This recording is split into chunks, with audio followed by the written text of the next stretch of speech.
But one of his other victories was at a race in the desert called the Havalina 100K. Mm-hmm. And the next guest we have here as we celebrate alongside each other for Jake Jackson, our next guest actually is two guests, and that would be Jubilee and Fox. Yay. Jubilee, Paige, welcome to the broadcast. Gentlemen, good evening. How are you? I'm so good. I got so much sleep and I feel so good right now. So I'm ready to roll. I've got an overnight shift at the finish line and I'm really excited to celebrate with all the runners that are coming across. It's so great. It's rare to come across an Aravaipa person that's gotten a lot of sleep. So I good know. for you. I'm telling you, it's so refreshing. I never felt this way before in my life. So tell us, what is your shift at the finish line? Is it like greeting and handing out buckles and the whole thing? Yeah, or? I actually got thrown into these last minute. There was someone who pulled out due to an injury, and Steve was like, "Can you step in?" And so I was an aid station captain at Fain Ranch for a couple days, and then I'll be at the finish line for the next 3 days. Celebrating runners as they come across, announcing a little bit if they need it, and just kind of making sure things run smoothly at the finish line. All right. What do we have here, Chris? Is this still Jake? Yeah, that's still Jake Jackson. Just wanted to put the camera on him. Yeah, so Jake, as his wife Missy is saying in the chat, the year that he won the Havalina 100K, he then paced his wife Missy for her 100-miler that year. So, that just shows how strong of a runner he is, and also the kind of guy he is as well, because he's constantly giving of himself. And Jake is very, for those that have known him, he's just kind of the everyman. I mean, he's living proof, and he prides himself on being living proof that if anybody goes out there and works their ass off and does what they can to stay active and work hard, that they can do it. They can actually be at a high level. Jake is just like a lot of us who have day jobs, families, and yet still finds time to run a lot. Absolutely. I mean, he puts the time and the miles in, but what he does is not something that most people can't do. Yeah, absolutely. And he's stepping out of his comfort zone a little bit, taking on the Cocodona 250, because this is not necessarily his wheelhouse, because he is, that fixed time runner as well, and puts a lot of miles on the track. And coming out here to take on this terrain is really something else. So big congratulations to Jake. So, Jubes, of course, you are most famously known for being the race director of the Havalina 100 every October. And for those who have been out there, what they witness is one of the most amazing spectacles in ultra running. And we say that about everything we cover, but we really, really mean it about Havalina 100. I mean, for those who have been sitting on the sidelines or watching through the live streams, what would you say to try and encourage them to perhaps make the plunge to come out and be a part of the race itself? For Havalina, I mean, really, the community shines at Havalina, I think. Just coming to experience the energy is really something magnificent, really something to marvel at. Every year, I just feed off that energy, and it's so spectacular. And the runners who come out and the crews who come to support, and because it is a looped race, that community kind of forum really shines, and you get this sense of everybody's together and everybody's pulling for each other. And so and it's really just a party, and that kind of develops out of that community feel. So if you haven't come to Havalina, please do. It's I want to talk a little bit about that, because it's kind of clear. It's become clear to me, having been back in Arizona now for a couple of years and really being more and more involved with Aravaipa, that Aravaipa has a few tiers of races. Let's call it that. And and at the top tier, and at the risk of offending perhaps some of the other race directors among the Aravaipa family, you have Black Canyon in February, you have Cocodona now in May, and you have Havalina in October. Under a layer under that, my personal favorite, Crown King, which has sort of a historical context. Some of the more historical fixed time races, like Across the Years. I would give a little check plus mark to the 2 Nardini Ranch races, fixed time, because the historic role of history of Nardini Ranch, and then maybe a couple others. And then there is a wonderful tier, and I don't even want to call it a bottom tier, but a tier of races that have multiple distances that are like full on weekends, whether it's Coldwater Rumble, Pass Mountain, what's the one out east by Globe or whatever that town Copper is? Corridor. Copper Corridor. I mean, these races that are scattered around that are just beautiful, and you put all that together in this soup, and it's just wonderful. You, of course, and this is kind of my punchline, are the race director for 2 of those 3 top tier ones. Yeah. So I'm curious about how does your year play out from the sort of Black Canyon, big sort of golden ticket race for Western States, 2 distances, over 1,000 runners, et cetera, et cetera. That's in February. Then you've got October, Havalina, also a golden ticket race, also 2 distances, also a big party in the desert. Absolutely. What does your year look like in the context of that? Honestly, they are spread so perfectly apart. They're about 6 months apart. And so I spend a majority of my year planning Javelina and Black Canyon together collectively. And it takes me about 6 months right after the end of Black Canyon. And then I start really ramping up for Havalina, and also kind of getting all the little details in order for Black Canyon as well. It's just kind of I plan them kind of together and collectively, and it takes me the majority of the year to do so. But then, here you are for the better part of this week. You show up often at a lot of these other tier races. Absolutely. With your camera, with your truck carting supplies around, with your, what is your role? As obviously that's your major role, but what is your role sort of jack of all trades? Like you said, emergency aid station captain at Fain Ranch, now 3 days at the finish line. Is it kind of a jack of all trades role? Is it a sort of, the Jubilee would be great for this. Let's, that was me.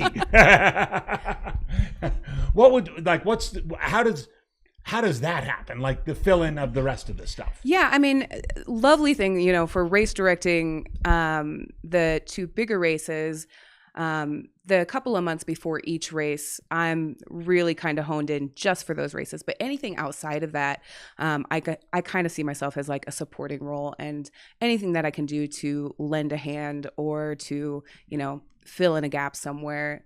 That's what I love to do as well.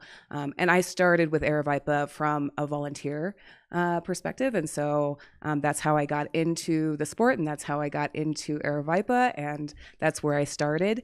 So for me, continuing that line of service and kind of filling in and lending a helping hand where I can, that's my role. Oh, that's great. Yeah. One of the things about the races that you're a director for is that they're 2 of the largest races, and thus potentially in some ways 2 of the most, quote, capped out races.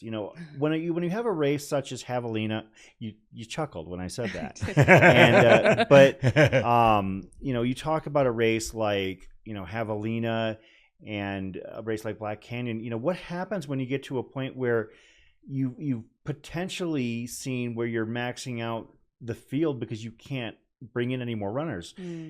Where do you go from there in terms of growth? How do you kind of grow it outward rather than simply upward?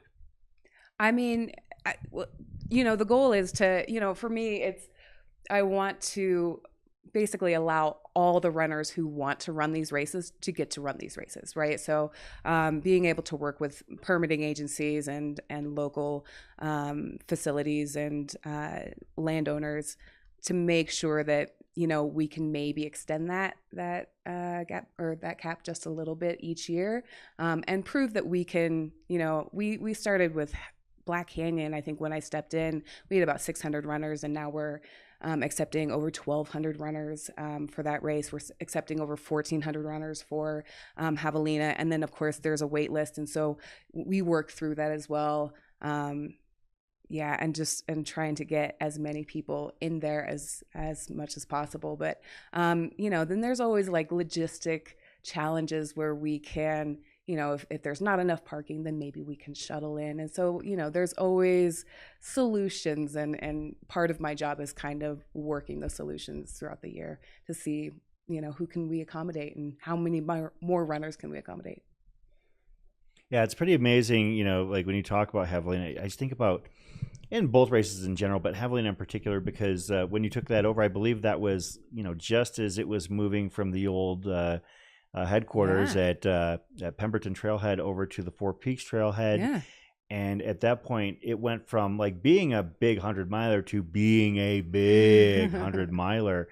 And, from there, it's gone from, what it was before where you could actually park at the trailhead to shuttles and big tops and, you with 30 costume changes. Sure.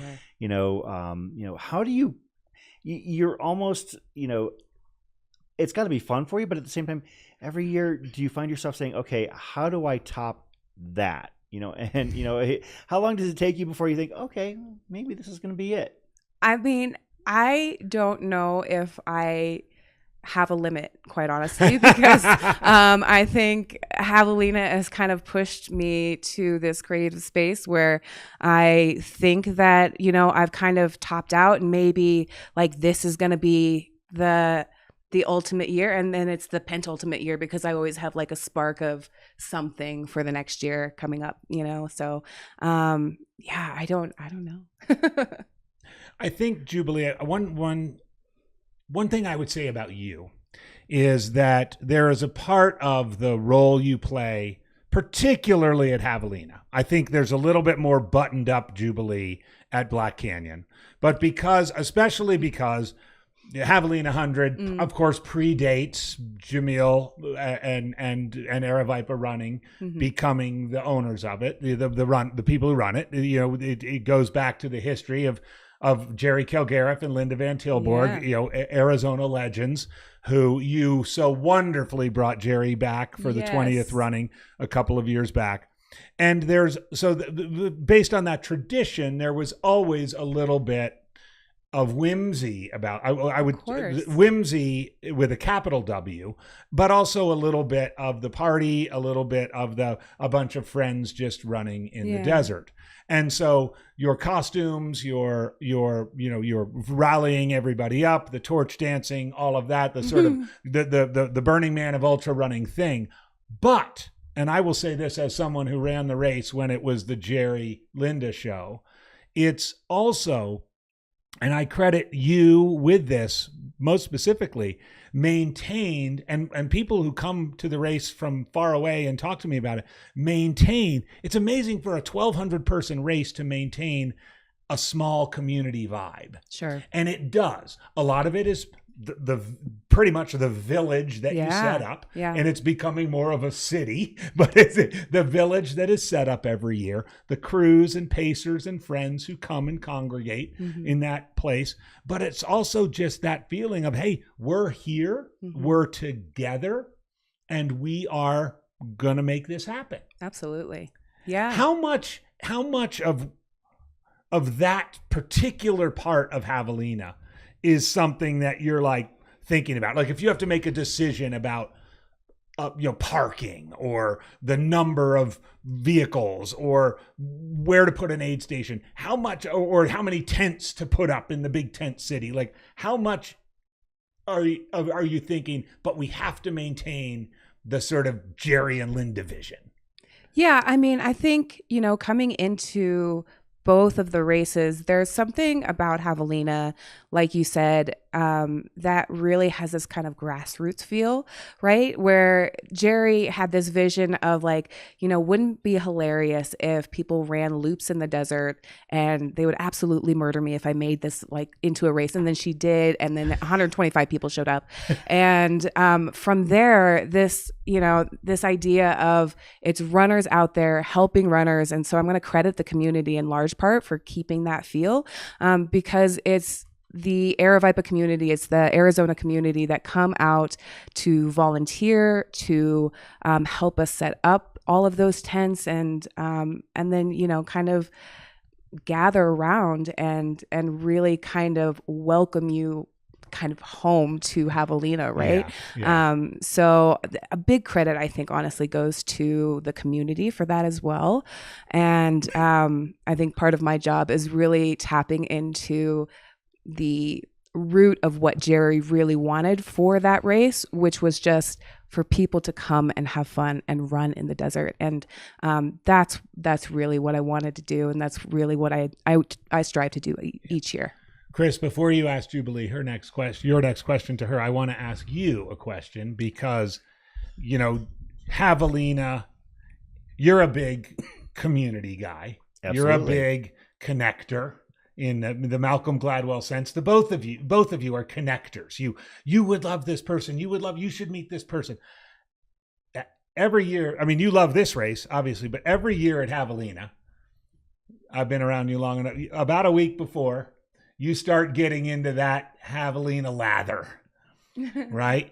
And you get a little quiver in your voice sometimes. And then there's the group run on Wednesday, and there's then there's a social on Thursday, and then there's gearing up for race day, and then there's your figuring out what you're going to do on the day, and you're going to go here, and you're going to go here, and then you're going to come back. You get that vision, as we were just talking about, the Jerry Linda vision, the community vision for a 1,200 person event. What makes it that special for you? Well, I think part of it is the fact that I've had conversations with Jerry and Linda about it. So I did get the opportunity to kind of see where it came from. Of course, Jerry had been kind of away from the scene for over a decade.